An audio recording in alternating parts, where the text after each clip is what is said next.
लीजिए सुनिए मुंशी प्रेमचंद की लिखी कहानी वैराग। गोरखपुर रेलवे में कोई ऐसा नेक और ईश्वर से भयभीत शख्स नहीं था जैसे पंडित बजरंग नाथ। बहुत पढ़े लिखे, रोशन ख्याल और सीधे स्वभाव के आदमी थे। दफ्तर के सभी आदमी छोटे से बड़े तक उनसे खुश रहते थे। बैसाख का महीना था, मई की पहली तारीख। पंडित जी ने तनख्वाह के 80 रुपए पाए और घर में लाकर बीवी के हाथ में रख दिए। बीवी का नाम विंध्येश्वरी था। अपने शौहर के मानिंद वो भी दया और प्रेम की देवी थी। शौहर के लिए लोटे का पानी लाकर बोली, 10 तो घर के किराए में जाएंगे और 30 घर भेजने हैं। बजरंग, हाँ, और 10 रुपए दोनों बच्चों के लिए गुरुकुल भेजने होंगे। उनके मोहल्ले के 2 बच्चे गुरुकुल आश्रम में पढ़ने गए थे, जिन्हें 10 रुपए माहवार चंदा देने का पंडित जी ने वायदा किया था। विंध्येश्वरी, हाँ और क्या, कम से कम 5 रुपए उस ब्राह्मण को देने चाहिए जो अपनी लड़की की शादी के लिए कुछ मदद मांगने आया था। बजरंग, हाँ हाँ, मुझे तो उसकी याद ही न रही थी। गौशाला का चंदा भी तो 2 रुपए होगा। विंध्येश्वरी, और 2 रुपए पुत्री पाठशाला का चंदा भी तो है। बजरंग, रुपए तो सब हो गए, तो हम बद्रीनाथ की यात्रा कैसे करेंगे? विंध्येश्वरी, इसी में से 10 रुपए निकाल कर रख दो। हर महीना इतना ही निकालेंगे तो साल में 120 रुपए जमा हो जाएंगे। क्या इतने में बद्रीनाथ की जियारत न होगी? बजरंग, हिसाब लगाकर 10 रुपए इधर जमा करूंगा तो महीने भर के लिए क्या बचेगा? कुल 11 रुपए तो बचते हैं। विंध्येश्वरी, इतना खाने भर को बहुत है। बजरंग, तुम्हारी साड़ी भी देख रहा हूं फट रही है। विंध्येश्वरी, इस महीने चल जाएगी, उस महीने में बंद पड़ेगा तो ले लूंगी। बजरंग, घर पर सिर्फ 20 रुपए भेजें, अब की एक नौकरानी रख ली जाए।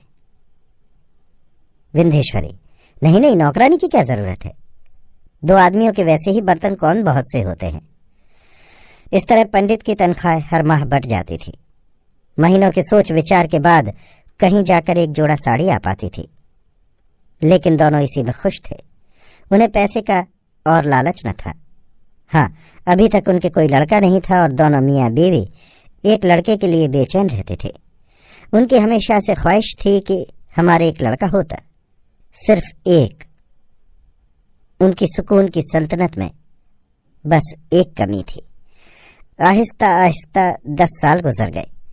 पंडित बजरंग नाथ के 80 से 150 हो गए। इसी लिहाज से मासिक आय में भी ज्यादती हो गई, लेकिन अपने खर्च के लिए अब भी वो किसी महीने में 25 रुपए से ज्यादा न लेते थे, और वो भी इसलिए कि इतने दिनों में वक्त बहुत कुछ बदल चुका था और जरूरियात की चीजें महंगी हो गई थीं। विंध्येश्वरी ने अभी तक कोई बर्तन मांजने वाली न रखी थी, पर और सब कुछ हो गया और उनकी औलाद की ख्वाहिश भी पूरी नहीं हुई। वो अब तक अकेले थे।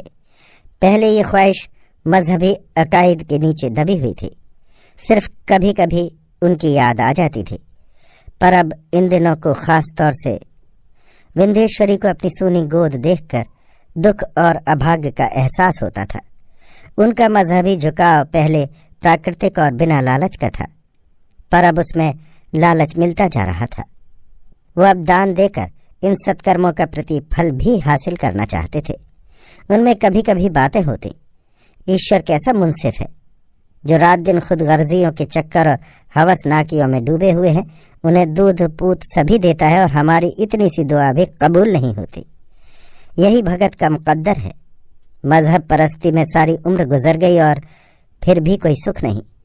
हमसे तो वही अच्छे हैं जो ऐशो आराम में जिंदगी गुजारते हैं, लेकिन शायद भगवान की भी यही मर्जी है, नहीं तो हमारे ऊपर इतना करम भी न होता।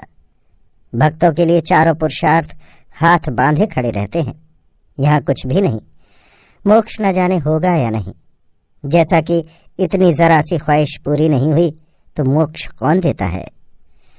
पंडित बजरंग नाथ अपनी बीवी को समझाते रहते थे, भगवान की मर्जी कौन जानता है। अगर बिना औलाद होने ही में हमारा कल्याण हो तो जब उनकी मेहरबानी होगी, मजहब, औलाद, धन, मोक्ष सभी मिल जाएंगे। भक्तों का फर्ज सिर्फ अपने तन मन को भगवान के चरणों पर निछावर कर देना है। फल की कोई उम्मीद नहीं करनी चाहिए। हम अपनी सीमित अक्ल से क्या जान सकते हैं कि हमारे लिए क्या सूदमंद है और क्या नहीं। विंध्येश्वरी ये उपदेश सुनकर चुप तो हो जाते, पर उसके मन को इत्मीनान नहीं होता था और पंडित जी भी खुद साफ दिल से ये बातें नहीं करते थे। लड़के की ख्वाहिश से उनका मन भी चंचल हो जाता था, लेकिन वो इस दर्द को और ज्यादा जाहिर नहीं करते थे। पंडित जी के पड़ोस में एक बनिया रहता था। दोनों घरों की दीवारें मिली हुई थी। बीच में बनिए ने एक छोटी सी खिड़की खोल ली थी। कभी कभी दोनों औरतें खिड़की के सामने खड़े होकर बातचीत किया करती थीं। बनिया इनके कई बच्चे थे। लेन देन होता था और कपड़े की दुकान चलती थी। दोनों ही ज्यादा और कड़ा सूद लेने वाले थे। बनियान खुद भी कुछ लेन देन किए हुए थी और रुपए पर एक आना सूद लेती थी। उनके दरवाजे पर ऐसा ही कोई भाग्यवान भिखारी होगा जो खैरात पा जाता, नहीं तो निरंतर यही जवाब मिलता, फिर मांगो, हाथ खाली नहीं है, वगैरह। भिखारी गालियां देते चले जाते थे। दीवार मिली रहने की वजह से कभी कभी बनिए के घर की बातें इस घर में सुनाई देती थीं, खास तौर से इसलिए कि बनिए की बीवी की आवाज काफी तेज थी। एक दिन रात को विंध्येश्वरी खाना खाकर आंगन में लेटी हुई थी और पंडित जी कोई समाचार पत्र पढ़ रहे थे कि इतने में बनिया दुकान बढ़ाकर घर आया। उसकी बीवी ने पूछा, आज कैसी बिक्री हुई? बनिया बोला, आज तो सारे दिन मक्खियां मारता रहा, बोहनी तक नहीं हुई। बनियाइन, यहां भी न जाने किसका मुंह देखा था कि तेल की हांडी हाथ से छूट पड़ी और सारा तेल बह गया। बनिया, पड़ोस वाली पंडिताइन का मुंह तो नहीं देखा था? बनियाइन, हाँ, खूब याद आया, मैंने उठते ही खिड़की से झांका तो वो नहा रही थी। बनिया, मैंने भी इसी पंडित का मुंह देखा था, घर से चला नहाने तो बैठा मुंह धो रहा था। बनियाइन, मैं भी बिना दिन चढ़े घर की खिड़की नहीं खोलूंगी। रात को खामोशी आमतौर पर ज्यादा गहरी होती है। यही वजह थी या उन दोनों ने इन लोगों को सुनाने के लिए ये बातें की थी, इसका फैसला नहीं किया जा सकता, पर बातें साफ साफ सुनाई दी। दोनों ने सुन लिया। विंध्येश्वरी ने दुखी आंखों से अपने शौहर को देखा और फिर सिर झुका लिया। पंडित जी ने एक ठंडी सांस ली और अखबार को जमीन पर रखकर आसमान की तरफ देखने लगे। उनकी धार्मिक निष्ठा कभी भी इतने सख्त इम्तिहान से नहीं गुजरी थी। कुछ देर बाद विंध्येश्वरी ने कहा, कोई दूसरा घर खोजो। बजरंगनाथ बोले, हाँ, कल। घर तो दूसरे ही दिन बदल दिया गया, पर उन बातों से दिल को जो तकलीफ पहुंची थी उसका इलाज न हो सका। जो आग पहले दबी हुई सुलगती रहती थी उसने अब भड़कना शुरू कर दिया था और उसकी लपटें जिंदगी की ऊंची इक़्तिदार को छूने लगी थीं। अकीदत, बंदगी, अमल परस्ती पर से अब उनका एतमाद उठने लगा था।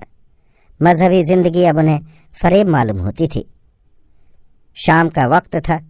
पंडित बजरंगनाथ माहाना तनख्वाह के 150 रुपये बीवी के हाथ में रखते हुए बोले, अभी तो वक्त है, लाओ टहलता आऊं और गौशाला के 5 रुपये देता हूं, उधर की पाठशाला का चंदा भी देता आऊंगा। विंध्येश्वरी ने रुपए संदूक में बंद करते हुए कहा, अब से किसी को न दूंगी, क्या फायदा?